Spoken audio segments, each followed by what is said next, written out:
এই আসমান জমিন যেদিন আল্লাহ পাক চুরমার করে ফেলবে, হাসরের ময়দানটা আল্লাহর নবী বলেন 50,000 বৎসর সম পরিমাণ লম্বা একটা দিন হবে।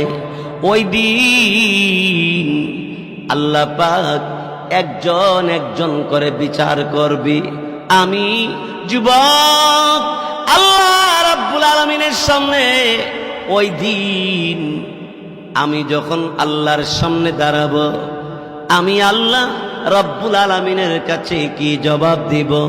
আল্লাহর ভয়ে, হাসর ময়দানের ভয়ে, কবরের আযাবের ভয়ে, ওই জাহান্নামের ভয়ে আমি স্বীকার করে ফেলেছি। এই কথা বলার পরে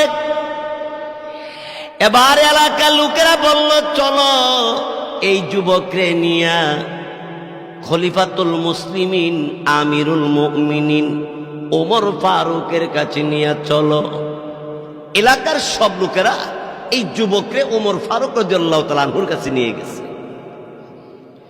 বিস্তারিত ঘটনা বলার পরে ওমর ফারুক রাদিয়াল্লাহু তাআলা আনহু বললেন, কিরে যুবক, তুমি কি খুন করেছ?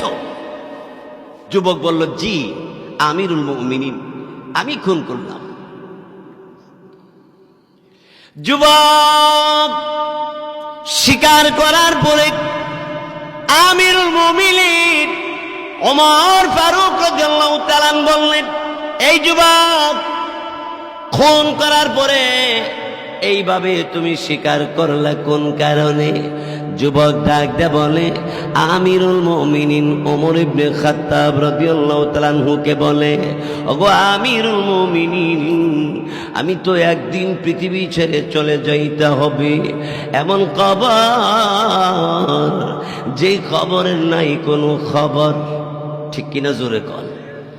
এই মৌটুপি ভৈরব ও মুসলমানেরা, আপনাদের গ্রামে অত্র এলাকার মধ্যে যেখানে কবরস্থান আছে, কবরস্থানের পার্শ্বে দাঁড়ায়া দেখবেন কবরের মধ্যে শত শত হাজার হাজার মানুষ কবরের মধ্যে আছে।